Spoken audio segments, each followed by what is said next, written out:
MVP. Great job, Asia. She may win Defensive Player of the Year as well. I tend to want to lean towards Angel Reese for that, for the defense that she plays and her rebounding, but she may win that. Today we had some. The higher seeds all won.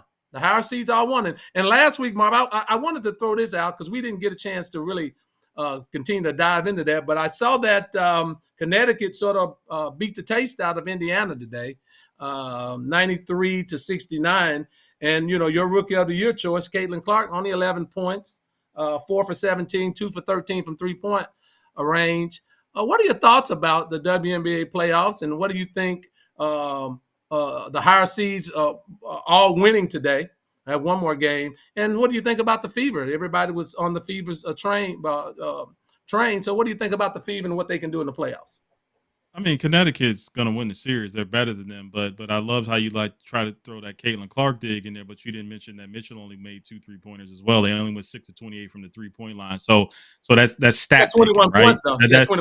That's what you're doing. Well, you talked about 3-pointers, right? That's what you talked about. That's what points. You say. That's what you said. They only made 6 on the game. So nobody expects the Fever to beat Connecticut. Connecticut is I think Connecticut had 50 points in the paint. I mean, 50. Right? You're not going to beat anybody if you're allowing 50 points in the paint. So that's what Connecticut does. That's who they are. And they're physically too imposing for Indiana at this point. So 21 points. Sure. Your girl had 21 points and they still got their ass drugged. Okay. So it's pretty much baseless stats, just like Dak. It's baseless stats because it comes go back to Dak.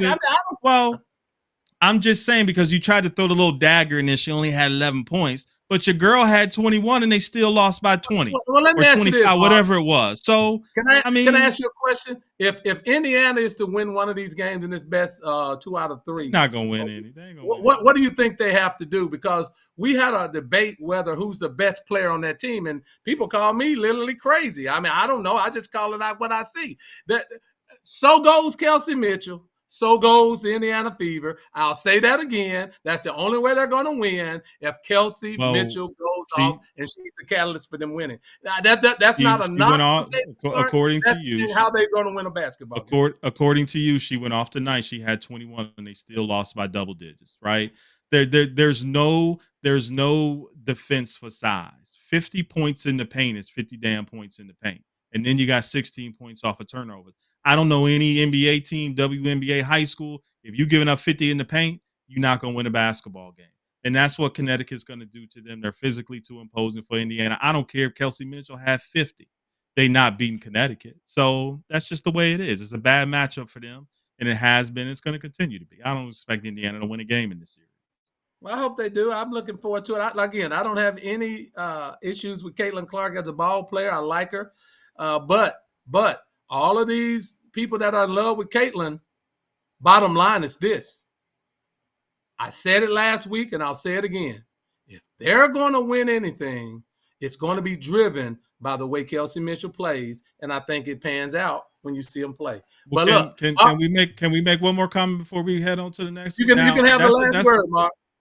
That's a great point, Lee. But Kelsey Mitchell was part of the Indiana Fever last year, and they ended up with the number one. They ended up with the number 1 pick in the draft.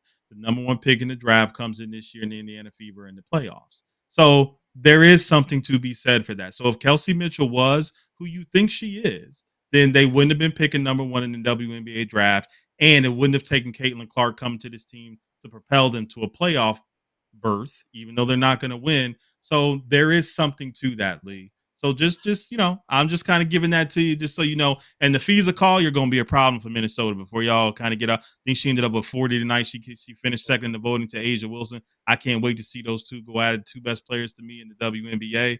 And I love the way Minnesota plays. They spread you out, kind of like Tennessee in college football. And they penetrate and kick, and that's going to be a great series if it comes. But Nafisa Call, you remember that name. Y'all check out the game Wednesday night. We'll see.